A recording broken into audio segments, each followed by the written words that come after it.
Olá pessoal, tudo bem? Sejam bem-vindas, bem-vindos ao canal. No vídeo de hoje eu vou comentar a prova de Direito Constitucional aplicada na segunda fase do 32º Exame de Ordem. Uma prova difícil, que trouxe uma peça de fácil identificação, mas que exagerou nas questões. Inclusive, a pretexto de exagerar nas questões, a banca trouxe uma questão que para mim não tem resposta, outra questão que merece uma certa ampliação do gabarito para considerar um dispositivo que praticamente todo mundo colocou e que é muito mais conveniente, e uma ampliação ainda em outro item para fins de aceitar uma ação diferente da mencionada. Eu vou explicar tudo neste vídeo, quero que você acompanhe até o final. E também, se puder se inscrever no canal, curtir, compartilhar, ajudar o canal a crescer, eu realmente te agradeço. O canal está só começando, mas traz 3 vídeos de direito constitucional para você toda semana. Antônio, você falou que a peça foi de fácil identificação. Eu não achei, eu fiz um mandado de segurança. Pois bem, eu quero te dizer o seguinte: sempre que há um desrespeito a uma súmula vinculante no âmbito da administração pública, mesmo com esgotamento de via administrativa, cabe sim um mandado de segurança. Então, o seu raciocínio, a sua análise não estava totalmente errada. Só que no contexto deste problema não caberia um mandado de segurança, por quê? Porque a prova falou que era para adotar uma providência perante o Supremo Tribunal Federal. Aí, tendo ocorrido um desrespeito a uma súmula vinculante, a ação realmente era a reclamação. Ah, Antônio, mas não caberia um mandado de segurança no Supremo? Não. Se você for analisar o artigo 102, inciso 1 da Constituição, que trata das competências originárias do tribunal, você não vai encontrar lá processar e julgar mandado de segurança em face de ato coator praticado por município ou prefeito. Então, realmente, o mandado de segurança, no contexto deste problema, não caberia. E também, neste problema, ali no gabarito provisório, foi dito que o polo passivo da reclamação deveria ser ocupada pelo prefeito. A maior parte colocou município. Para mim, cabe, sem sombra de dúvida, ao município, até porque a gente não tem detalhes sobre o rito administrativo naquele município. Eu concordo que, via de regra, a última autoridade é o prefeito. Agora, poderia sim o gabarito ampliar, né, para aceitar também quem colocou município no polo passivo. De qualquer forma, mandado de segurança não vai caber. Agora, vejam só, a primeira questão, ela não tem resposta. Para mim, ela não tem resposta. O item 1A não tem resposta. Falou a prova assim, ó. Determinado legitimado a deflagração do controle abstrato de constitucionalidade no âmbito do Estado alfa ajuizou representação de inconstitucionalidade perante o respectivo TJ. Pedido formulado é o que seja declarada a inconstitucionalidade do artigo 1º da lei do Estado alfa, que é uma lei fictícia, né? Por afrontar o artigo 66, parágrafo 2º da Constituição, já que o governador do Estado, ao vetar apenas o vocábulo não, inverteu o sentido do texto normativo aprovado pela Assembleia Legislativa. Mas que sentido? A gente não tem aqui o teor da lei estadual fictícia.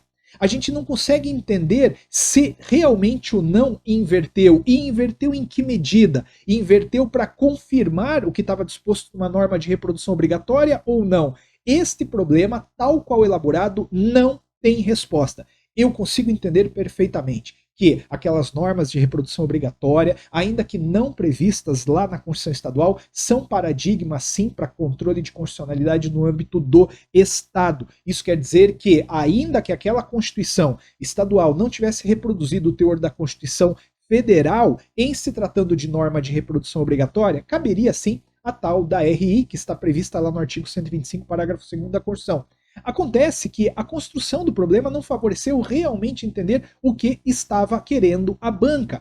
Porque alguém poderia falar, ah, Antônio, mas é só ler o artigo 66. Lá no artigo 66, parágrafo 2º, deve ter a palavra não. E na medida em que este problema acabou trazendo um veto à palavra não, inverteu o sentido normativo aprovado pela Assembleia Legislativa. Acontece que, você vai ler o artigo 66, parágrafo 2º da Constituição, ele fala o seguinte: o veto parcial somente abrangerá texto integral de artigo, de parágrafo, de inciso ou de alínea. Cadê o não? Ah, mas vetaram o não daquela lei fictícia. Tá, mas o que isso significa? Vetaram para quê? Para inverter o sentido do texto normativo aprovado pela Assembleia Legislativa? Não dá para entender, não dá para entender. Veja só, eu concordo com a conclusão do gabarito apresentado. Eu, mais uma vez, concordo com o fato de norma de reprodução obrigatória não prevista na Constituição do Estado pode ser paradigma para controle de constitucionalidade. Tem até um tema de repercussão geral no Supremo Tribunal Federal sobre isso. Mas, no contexto deste problema, não dava para identificar aonde estava a contradição. Não dava, não tem como. É assim, FGV, não força amizade. Quer cobrar o negócio? Cobra bem. Tivesse colocado, por exemplo, o texto normativo aprovado, né, nesta fictícia Assembleia Legislativa, a gente poderia fazer uma comparação com o que está no 66, parágrafo 2º, e aí fazer um juízo de valor para entender que, de fato, houve uma deturpação do sentido constitucional. Agora, na falta de um dispositivo expresso, como é que a gente vai fazer a prova? Então, para mim, a partir deste raciocínio, não cabe nada na letra A.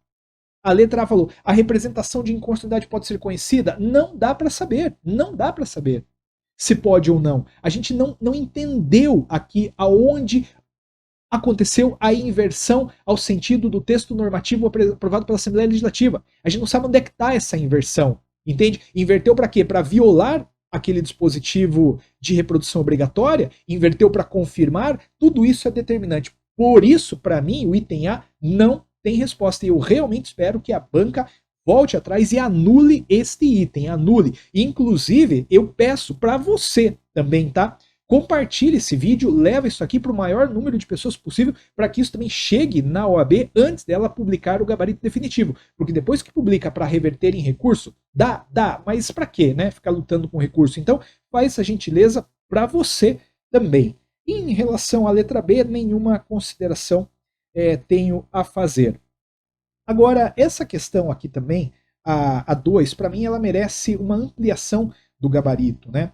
A partilha de informações a ser realizada pela concessionária é compatível com a Constituição da República? Veja, a banca, no gabarito provisório, utilizou como fundamento o artigo 5º, inciso 12, que trata de interceptação. Interceptação, sigilo de comunicação telefônica.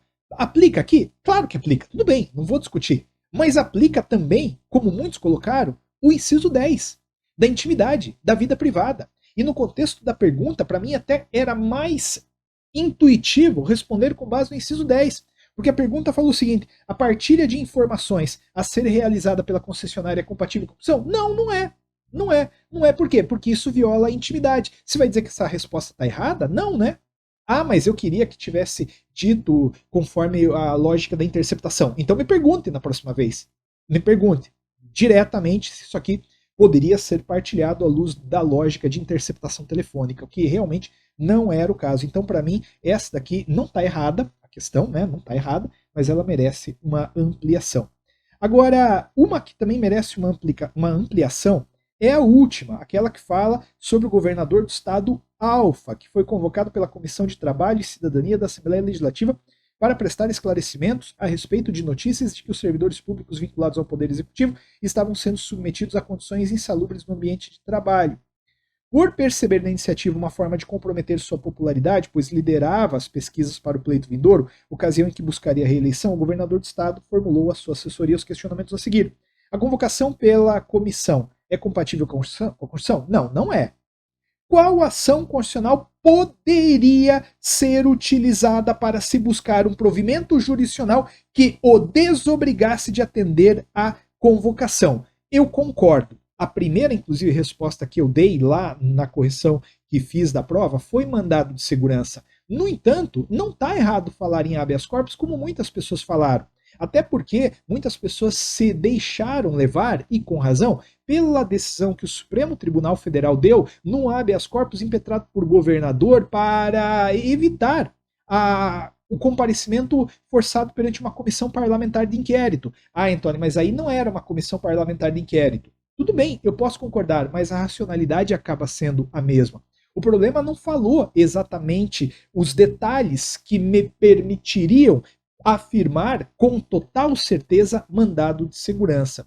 Como eu disse, no contexto, a primeira resposta que eu dei até foi mandado de segurança, mas ouvindo também os argumentos de excelentes alunos, de excelentes alunas, dizendo: Antônio, eu vi a jurisprudência, estava pesquisando informativo. Não tem por que a banca não aceitar aqui um habeas corpus. Então, neste vídeo, duas hipóteses de ampliação de gabarito, mais uma hipótese de nulidade, aquela da representação de inconstitucionalidade. Não me convenceu até agora qualquer afirmação no sentido de que aquela questão está correta. Deixo o espaço aberto, né? Comenta, diz: Antônio, você está errado por causa disso, disso. Vamos conversar, né? Eu estou aqui justamente para buscar um contexto favorável, mas, como eu disse, na minha análise preliminar não vai rolar. E aí faço de novo o pedido: leva esse vídeo para todo mundo, né? Para que mais e mais gente entenda que há um furo aí no gabarito e a gente se una em forças para quê? Para atingir o melhor para todo mundo, tá legal? E na próxima prova, FGV, veja, ninguém quer prova fácil, né? Acho que não é mais o contexto, todo mundo entende o que é o exame de ordem,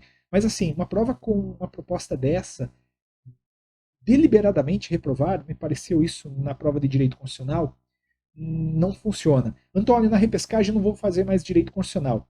Eu vou te explicar isso também rapidamente no final desse vídeo. Você não pode avaliar a repescagem por uma edição, tá?